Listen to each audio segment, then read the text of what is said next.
Major banks in South Africa are working with credit ratings agency Experian and the South African Banking Risk Centre to identify those customers impacted by the credit data breach. Personal information of about 24 million South Africans and close to 8,000 businesses were exposed by a suspected fraudster. Experian has since discovered that the information obtained by the suspect was intended for marketing purposes, for insurance and credit-related services. Now, one of the banks that has been working to trace consumers that may have been exposed is African Bank. And joining us now is Piet Swanepoel, Chief Risk Officer at African Bank. A very good morning to you, Peter. Thank you for your time. This is a matter that got many panicking, customers as well as businesses really panicking after learning that their personal details may be out there and exposed. As African Bank, how have you reacted to this matter? Morning, Mpho. Yes, we were able to identify those customers whose information have been breached, and we busy contacting those clients and notifying those, as well as enhancing our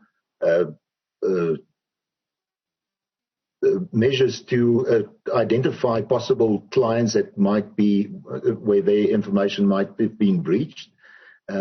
At this stage, none of our customers' banking details have been breached or exposed.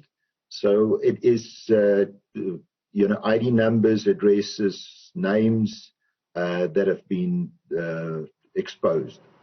Now, as you assess the information of your clientele who may be exposed in that regard, is there sort of a pattern that you're noticing in terms of demographics or gender or any sort of pattern along those lines that stands out? No, this was the total clients that have credit exposure.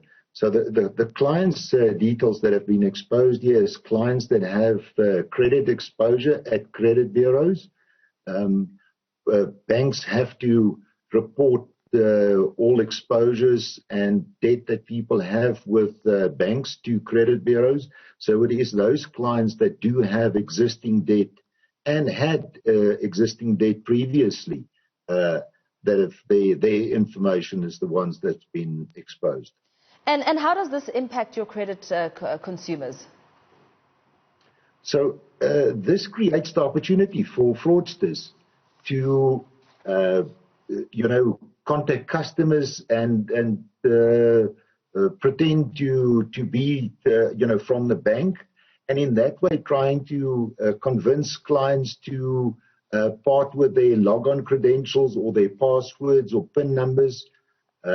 So with this inside information, they would try and con customers into parting with their information that they should not share with anybody.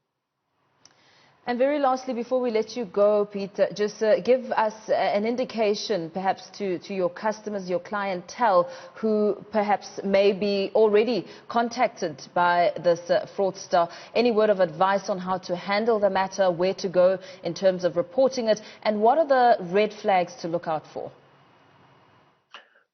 No bank will ask you for your log-on credentials as well as your PIN numbers.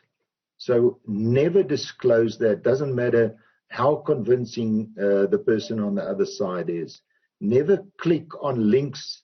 Banks will not ask you to click on links and part with your log-on credentials or your PIN and passwords. To regularly change your passwords. I think that is one of the mitigants that you can do. If you do believe that you have been exposed or somebody have taken over your identity, you can report it to the banks. The bank have a hotline that you can call, or even just the service line. There's also a SAFPS website that you can go to and log your credentials, and then you will be on a list for people to for all of that would notify banks that your profile might have been hacked by fraudsters. Very well. Thank you so much for your time. African Bank's Chief Risk Officer, Piet Swanepoel.